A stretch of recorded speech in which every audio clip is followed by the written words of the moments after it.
We know this guy. Look at him. He's looking really good. He's right there. He's getting all ready. His name is Richard Gage. But I want to let you know there's going to be, right after this, there's going to be a lot of music. So we're warming you up right now with the words, and then you're going to get your boogie on soon. Oh, you got a video? Oh, okay, yeah. So this is Richard.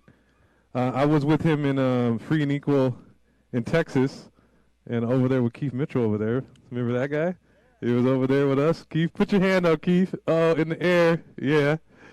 So he's a really beautiful brother. He has a thing about architects and engineers and this thing called 9/11 that may be true, maybe not, but he'll give you some information on that, and it may change your thoughts on our government and our society and what they're really willing to do to unsupport our children and our family and our nations. So yeah, so give it up, Richard.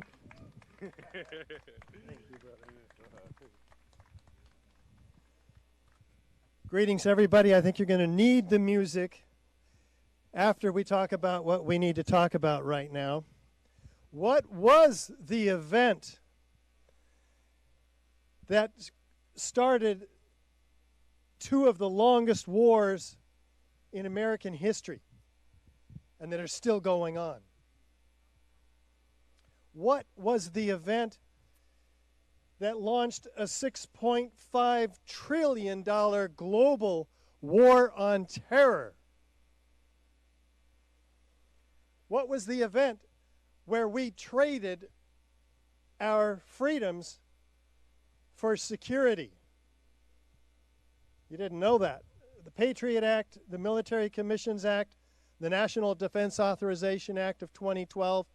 Did you know that you can be arrested without a right to a lawyer, a trial, a jury? You can be tortured. You can be assassinated as an American citizen without any due process. This all goes back to 9/11. When you look squarely at the evidence of 9/11, you come face to face with something very, very terrifying. And I apologize for having to be the one to bring this to you this afternoon.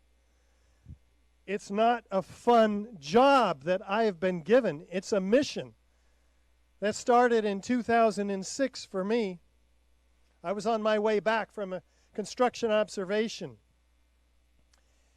And I heard on the radio this elderly gentleman, David Ray Griffin.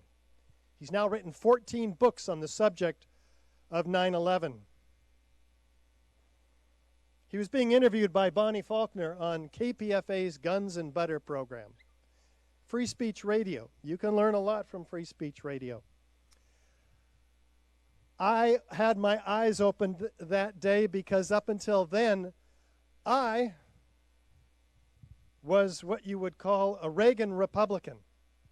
I listened to Colin Powell, who was at the UN showing his irrefutable evidence of weapons of mass destruction that Iraq had used, and the evidence against Osama bin Laden, Osama bin Forgotten. I don't know. I was just blown away when I heard him say on the radio, first of all, that there was a third tower that came down. What? I'm an architect. I would know if there was a third tower that came down. You heard about the Twin Towers, of course. We were programmed. We were brainwashed. They showed us that devastation, that terror. It put us in a state of shock and awe. We thought the shock and awe was about the people in Iraq. It was about the American people just as much. A psychological operation against you, and it continues against your children.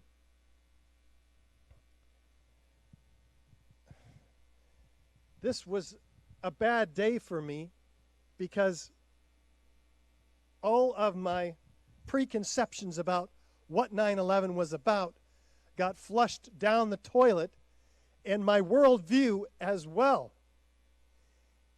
Yeah, there was a third tower. Here's a 47-story skyscraper, easily the tallest building in most of our states. On the afternoon of 9/11, after witnesses heard explosions, the building drops like a rock, straight down, uniformly, symmetrically, into its own footprint, just like the old hotels in Las Vegas. And I didn't know about it. It wasn't shown on mainstream media. You didn't know about it. If you were watching the news that day, you might have seen it. It hasn't been played since. I'm a member of the American Institute of Architects, one of 90,000 members. We did not receive one bulletin on the third worst structural failure in modern history after the Twin Towers. The American Society of Civil Engineers brought volunteers to investigate it. They said, oh, it came down by fire. The National Institute of Standards and Technology took over the investigation. They said it came down by fire in a report that took them 7 years to produce, while everybody else in the academic and institutions and professional associations just forgot about it, if they ever knew about it, and most of them don't. And we know that because now we've been traveling around the country and around the world talking to them at conferences, and we have a booth, and we show them the building coming down. There's 11 videos of it. You can go on YouTube and watch it right now if we had cell phone service. And yes, it comes down in 7 seconds. It's been analyzed. This is free fall acceleration. What does that mean? That means if you take your keys out of your pocket and drop them, that's free fall acceleration. That means what? No resistance. This building had 40,000 tons of structural steel in it, designed to keep that building from going anywhere. So with all of this obvious evidence just from the videos themselves, the technical analysis, the witnesses that heard explosions that were not interviewed by NIST employees whatsoever. It's all there. What world am I living on is the question I asked myself. I'm an architect. These are buildings. This burden has fallen upon my shoulders. And I got really upset because it's not just Building 7. The evidence shows that the Twin Towers were also brought down by explosive, controlled, actually uncontrolled as it turns out, demolition. Building 7's a nice, neat implosion. The center of the building is in the center of the footprint or the property. The Twin Towers, something else is going on. They told us, oh, well, that came down due to the weakening of the steel, due to the jet plane impacts and the ensuing fires, the jet fuel. But the evidence, again, shows something completely different. We're told by the official story that after that weakening, that the upper section of that building drove the rest of the building down to the ground and then destroyed itself. But the videos show something else. That upper section destroyed itself in the first 2 or 3 seconds. There's nothing left to drive the rest of the building down.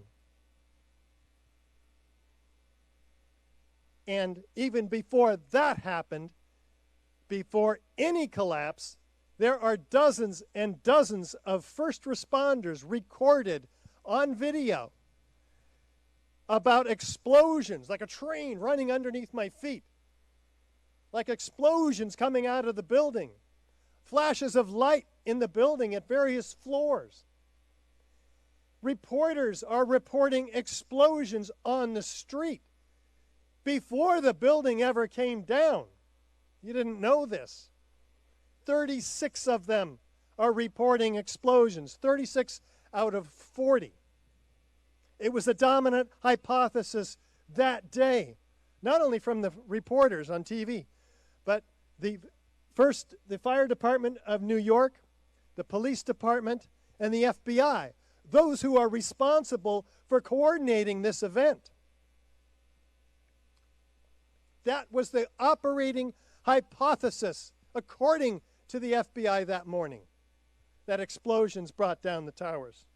The next day, something else completely different came out on the national mainstream media. Fire, weakening of steel, which is absolutely ludicrous, because if that would have happened, even if there was an initial collapse, the upper section of the building might have slid off or fallen over to the path of least resistance, not straight down to the path of greatest resistance. 80,000 tons of structural steel beneath the point of jet plane impacts. So I knew I had a huge problem when I was listening to him that day. I couldn't even drive my van. I pulled it over and I just listened to this 45-minute interview, and I was literally in a state of shock because I knew if what he was saying was true, my life was different from that moment on. I'm not going to be the same person. I have to talk to other people. So I took this story to the people in the office that I worked with. They thought I was nuts at first. I spent 3 months putting together the research, the data, the photos, the videos, the eyewitness testimony, the forensic evidence. I took it to them in a PowerPoint. I had to buy them lunch, a pizza, and to get them to come in and watch it, 15 of them, all 15. After watching the evidence, held up their hands when I asked, how many of you think we need a real investigation here? All of them went up. Before, I only had 1 or 2. So when we have the opportunity to present this evidence, now 700 times in 24 countries and 100 American cities, we always get at least 95%, and usually 99 to 100% raising their hands. So, but they have to see the evidence. That's why we have a website, ae911truth.org, Architects and Engineers for 9/11 Truth. That's why we have a documentary, 9/11 Explosive Evidence Experts Speak Out. Free on YouTube, 60 minutes.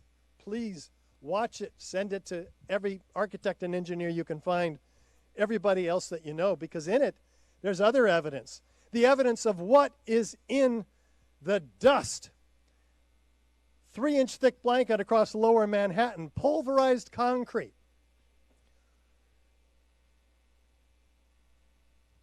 They say, well, the floor's pancaked all the way down. Well, there's no floors at the bottom. There's not 110 floors of an acre-size floor, concrete floor slabs, 4 and 8 inches thick. There's not 50 of them. There's not 10 of them. They have been pulverized. You can see them being pulverized, presumably by high-energy explosives, in midair. By the way, that's 1/3 of the weight of the building. If it's spread across lower Manhattan from river to river, it's not available to crush the building. So what was crushing the building? Maybe the steel. There's 100,000 tons of steel framing in each of these. But what we see in the videos is thousands of steel members ejected laterally out of the side of the towers at 80 miles an hour, landing 600 feet in every direction, such that at the bottom of either pile there's only a 2-story pile of core columns and other miscellaneous metal, not concrete floors. So if the steel is distributed outside of the footprint, what's crushing the building? It wasn't the concrete. It's not the steel. That's 2/3 of the weight of this building. It's destroying itself in explosions that are readily visible in all of the videos right before your eyes. Squibs, or isolated explosive ejections, ejected laterally at 50 to 200 feet per second. These are explosive speeds. What's in the dust also?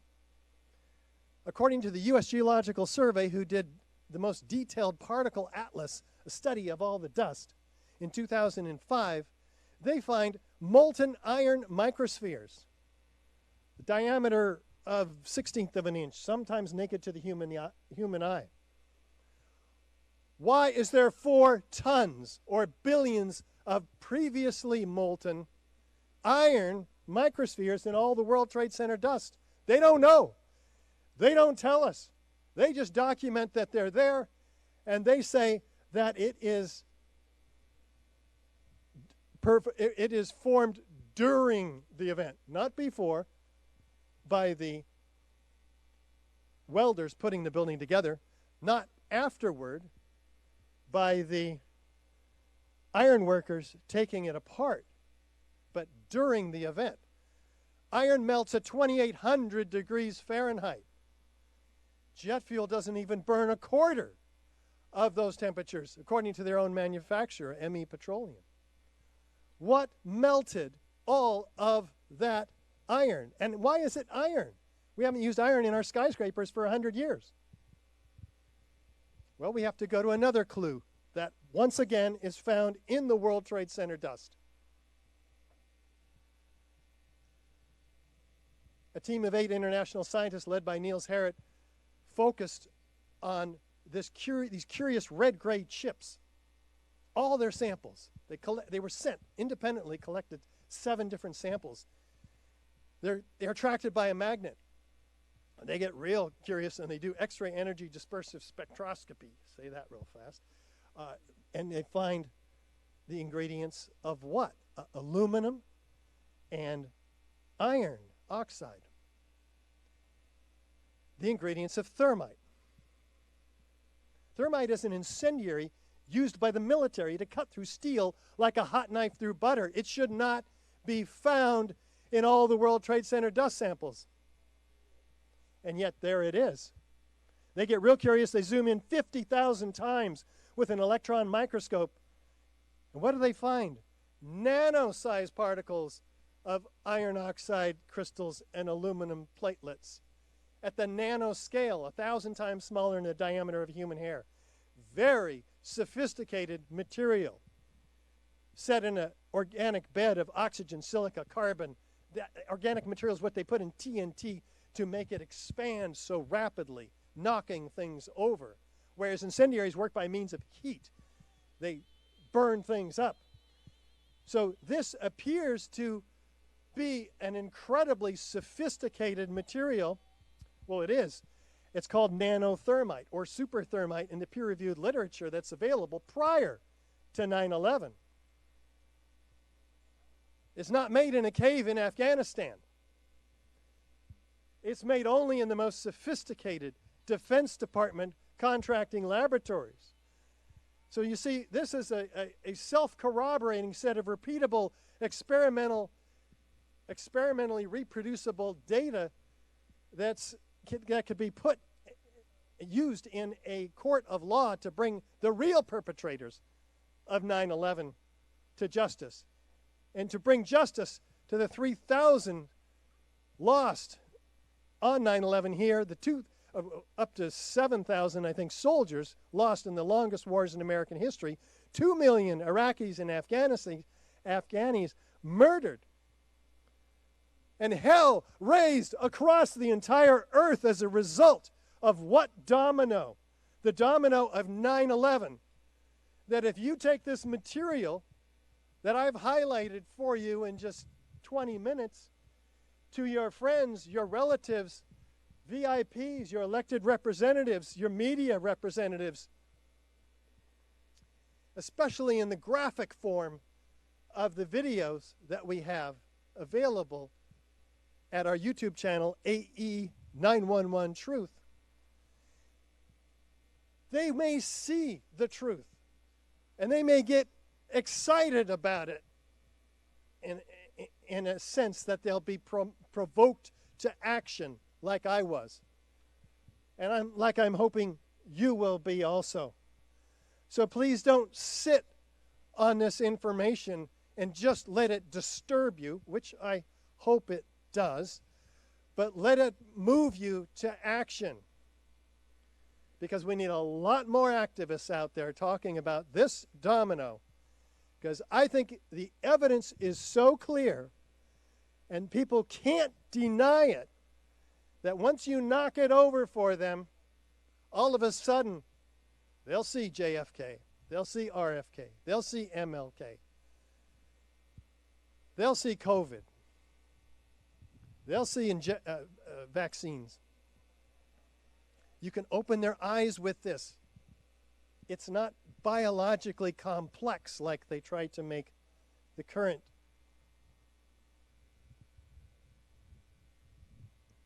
false flag operation, which is what all these are, where they manipulate us with emotions and fear, in the case of 9/11, to be afraid and acquiesce to wars.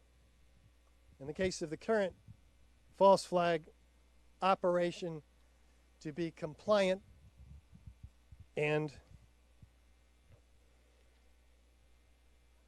to take what they're recommending to give us, which is extremely dangerous. Okay? Let's do something. Now, it's time for music. Thank you, everybody.